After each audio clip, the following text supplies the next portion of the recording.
लगता है तब लूवन कहती है, हम रियल कपल नहीं हैं, तो तुम्हें ये करने की जरूरत नहीं है। तो रेंचू कहने लगता है, अगर हम ये नहीं करेंगे तो उन्हें शक हो जाएगा कि हम रियल कपल नहीं हैं। ये सुनकर लूवन काफी इंप्रेस हो जाती है। फिर पार्टी के बाद लूवन रेंचू के साथ घर जाने लगती है। तब रेंचू पूछता है, क्या तुम्हें ठंड लग रही है? लूवन कहती है, नहीं। तब रेंचू लूवन का हाथ पकड़ता है और कहता है, देखो तुम्हारे हाथ बहुत ठंडे हो रहे हैं। फिर वो अपना मफलर उतारता है और लूवन को देने लगता है। लूवन सोचने लगती है, ये एक दिन का मेरा बॉयफ्रेंड है और कितनी केयर करता है, ये कितना अच्छा है ना? फिर वो सोचती है, मैं चाहती हूँ कि ये हमेशा के लिए मेरा बॉयफ्रेंड बन जाए, क्योंकि ये बहुत केयरिंग है। अगर ये मेरा बॉयफ्रेंड बन गया तो ये मेरी ऐसे ही केयर करेगा। तभी उसका घर आ जाता है तो लूवन कहती है, मेरा घर आ गया और थैंक यू, तुम एक दिन के लिए मेरे बॉयफ्रेंड बने। फिर बाय कहकर वो अंदर आ जाती है। घर पर लूवान रेंचू के कॉल का वेट कर रही होती है। तभी रेंचू की कजन वांगशिन कॉल करती है, हेल्प मी, मैं बाहर हूँ। लूवान जल्दी से रेंचू को कॉल करती है, मुझे नहीं पता वांगशिन को क्या हुआ, उसने मुझे कॉल किया था। फिर हम वांगशिन को देखते हैं जो एक आयरन ग्रिल में फंसी हुई है।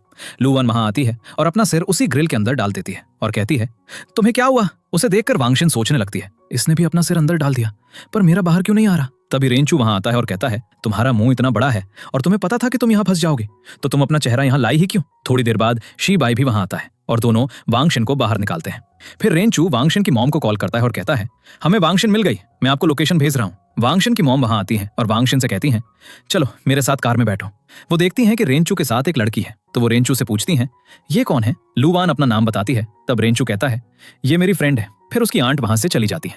जब वो अपनी बेटी वांगशिन के साथ जा रही होती हैं, तो वो पूछने लगती हैं, रेंचू के साथ जो लड़की थी वो कौन थी? वांगशिन कहती है, वो उसकी गर्लफ्रेंड नहीं थी, लेकिन बनने वाली है। आंट कहती हैं, दोनों परफेक्ट मैच हैं और मैं ये रेंचू की मॉम को भी बताऊंगी। नेक्स्ट लूवान कहती है, आज मैं रेंचू से पूछूंगी कि क्या वो मेरे साथ बाहर चलेगा। फिर वो कहती है, हॉलीडेज बहुत लंबी हैं, जैसे जियाशा लियांगशा के साथ है, फैन यी क्यों के साथ है और शी बाई वांगशिन के साथ है, तो मैं किसके साथ बाहर जाऊंगी? रेंचू कहता है, मैं फ्री हूँ, क्या तुम मेरे साथ चलोगी? लूवान खुशी खुशी कहती है, हाँ। फिर अगले दिन लूवान उस जगह जाती है जिसके बारे में रेंचू ने बताया था। जब वो वहां पहुंचती है तो वो देखती है कि यू यांग भी रेंचू के साथ आया है।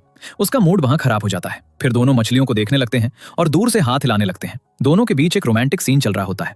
तभी यू यांग आता है और कहता है, हम अंदर शो देखने जाएंगे क्योंकि मेरे पास 3 टिकट्स हैं। वो दोनों को अंदर ले जाने लगता है और अपनी टिकट्स दिखाता है।